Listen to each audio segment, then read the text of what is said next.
ये है Galaxy Note 10 5G और पिछले 2 महीने में मैंने इस फोन को खूब निचोड़ा है। चाहे फिर वो इसको Galaxy S24 Ultra बनाना हो, Sierra Droid कस्टम रोम डाल के इसको एब्सोल्यूट मॉन्स्टर बनाना हो, या फिर Pixel OS डाल के इसको बनाना हो Google Samsung Pixel Note 10 Pro Plus XL, मैंने इस फोन को सिर्फ यूज ही नहीं किया बल्कि इसके साथ मैंने अपने बचपन के खिलौनों वाला सलूक किया है।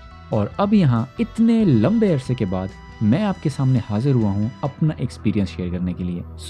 अगर आपने ये फ़ोन पहले कभी यूज़ किया है तो आपको इस वीडियो में एक नॉस्टैल्जिक एक्सपीरियंस मिलने वाला है। बट अगर आप इस फ़ोन को लेने का सोच रहे हैं या फिर आपने इस वीडियो के ऊपर ये जानने के लिए क्लिक किया है कि क्या आप एक पुराने फ्लैगशिप को 2025 में यूज़ कर सकते हैं, तो वेल कीप वॉचिंग बिकॉज इसी वीडियो में आपको इस सवाल का जवाब मिलने वाला है।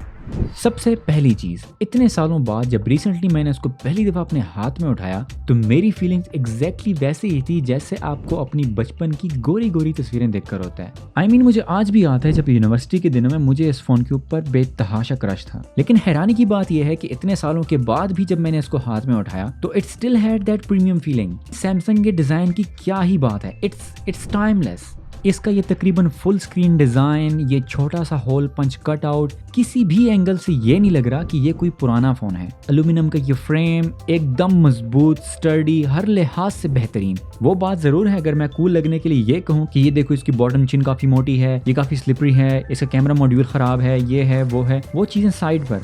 बट अगर न्यूट्रल होके देखूं कि it's a 6 years old device, तो 6 साल पुराने फ़ोन के हिसाब से ये डिज़ाइन बेहतरीन तरीके से एज किया है। It still looks decent and it still looks premium। ये खुद में ही एक कॉम्प्लीमेंट है।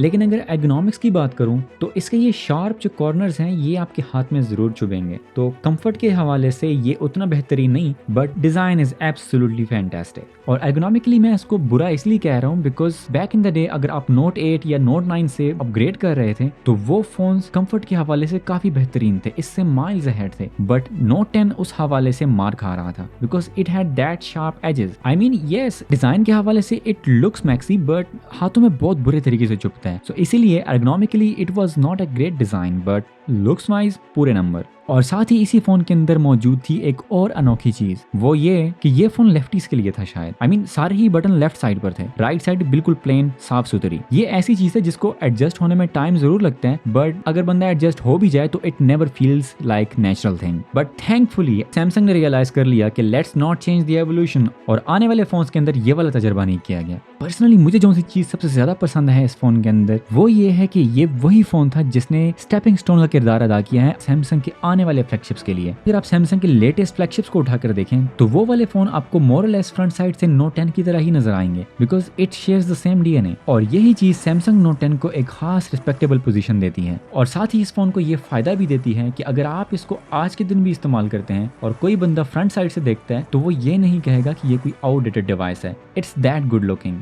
और स्पेशली इस फोन के केस में जो कि Note 10 है, Note 10 Plus नहीं, तो ये हाथ में रिलेटिवली कंफर्टेबल फील होते हैं। पहले वाली बात को मेरे इग्नोर मत करना, it's still true for this one as well, but size छोटा होने की वजह से एटलीस्ट मैनेजेबल है हाथ के अंदर। But the sharp corner things is still true. जो चीज़ इस फोन को थोड़ी सी पुरानी लुक देती है वो है इसकी बैक साइड पर मौजूद ये कैमरा मॉड्यूल। आई मीन अगर इस फोन की कैमरा मॉड्यूल को आप देखते हैं तो आपको शायद सोनी के फोन्स की याद आए। सो इस फोन के अंदर ये वो वाहिद एलिमेंट है जो कि ओल्ड वाइब्स देता है। और इसी जेनेरिक कैमरा मॉड्यूल के अंदर मौजूद हैं 3 कैमरास, और ये 3 प्रॉपर कैमरास हैं, सस्ते फोन्स की तरह डमी होल्स नहीं। एक है 12 मेगापिक्सल्स का मेन सेंसर, दूसरा है 16 मेगापिक्सल्स का अल्ट्रा वाइड, और तीसरा है 12 मेगापिक्सल्स का टेलीफोटो कैमरा। ऑन पेपर ये कैमरा फुल प्रूफ लगता है और बताता है कि मुझ में कुछ तो खास बात है, बट इन प्रैक्टिस यहीं पर असल चीज का पता चलता है। देखो बात सिंपल है, अगर आप मेरी तरह एक टेक नर्ड हो तो यू विल नो कि दीज पिक्चर्स लुक्स डेटेड। लेकिन अगर आप एक आम पाकिस्तानी की नज़र से देखो जिसने अब तक सिर्फ मिड रेंज और सस्ते ब्रांड्स ही इस्तेमाल किए हैं तो उसके लिए ये फ़ोन लग्जरी होने वाला है। और वही आम बंदा जब इसको पहली दफ़ा इस्तेमाल करता है और पिक्चर्स लेता है तो वो यही कहेगा, भाई साहब इस फ़ोन की क्वालिटी तो बिल्कुल DSLR वाली है।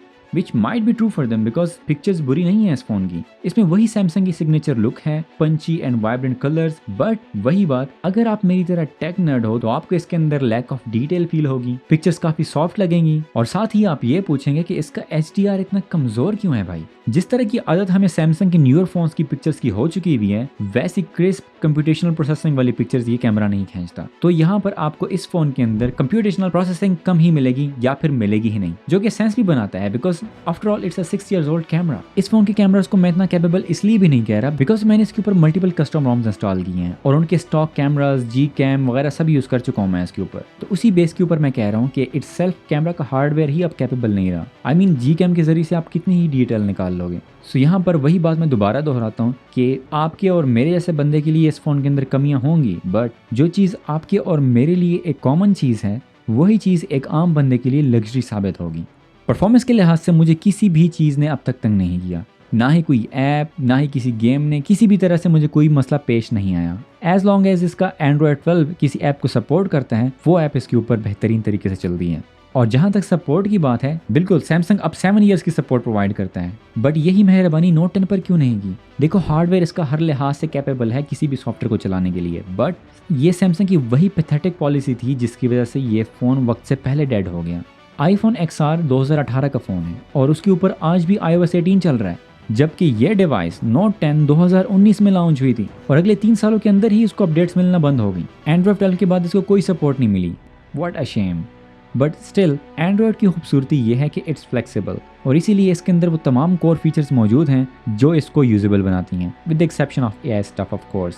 बट हाँ, ओल्ड सॉफ्टवेयर होने की वजह से आपको ओकेजनल जिटर्स देखने को मिलेंगे, एनिमेशन उस तरह से स्मूथ नहीं होंगे, आपको जगह जगह पर रफनेस महसूस होगी और यही चीज़ आपको बार बार बताती रहेगी कि आप एक पुराना फ़ोन इस्तेमाल कर रहे हैं, अपग्रेड कर लें। Thank you Samsung.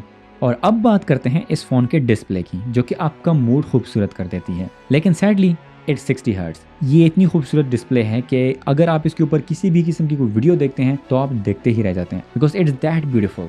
इसकी रेजोल्यूशन है 1080p which is more than enough for majority of the people. It's really sharp, colours काफ़ी खूबसूरत हैं, पंची, और सैमसंग की डिस्प्लेस की क्या ही बात है।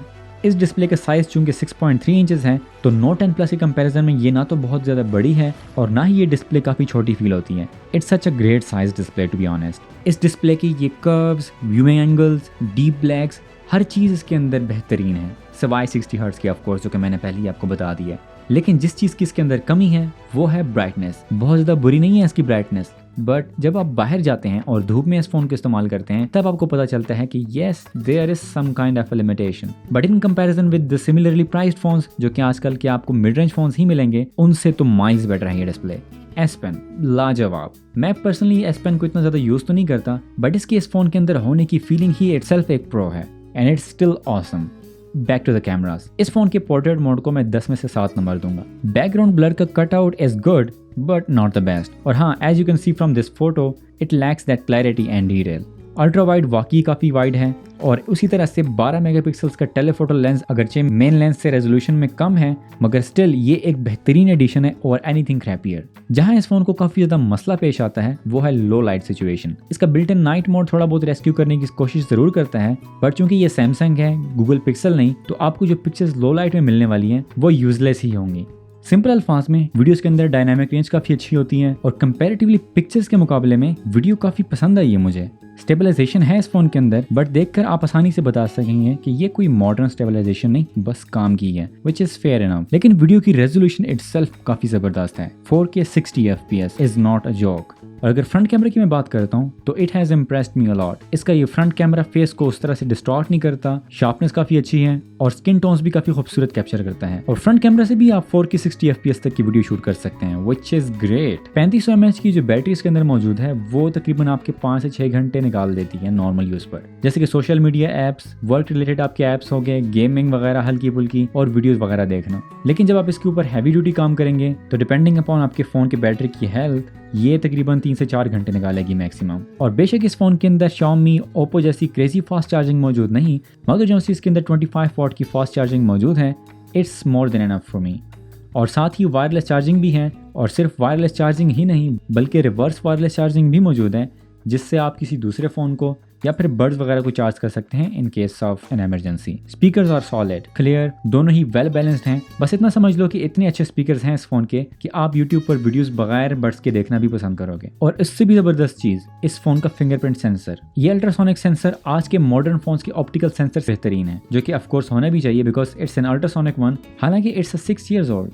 सो आखिर में if I have to sum it up, तो ये फ़ोन इतने सालों बाद भी बेहतरीन तरीके से चल रहा है। और अगर आपको एक सेकेंडरी फ़ोन चाहिए जो सेकेंडरी जैसा दिखे नहीं, तो of course this is the phone जो आपको लेना है। बट अगर आप मेरे जैसे हो जिसको लेटेस्ट सॉफ्टवेयर अपडेट्स चाहिए और बनाना भी इस फोन को अपना मेन डिवाइस है, तो ये फोन आपके लिए नहीं होगा। आई विश कि सैमसंग ने इसको लेटेस्ट अपडेट्स देना बंद ना की होती, क्योंकि अगर सैमसंग इस तरह करता तो मैं इसको आज भी यूज कर रहा होता। बट क्या कर सकते हैं।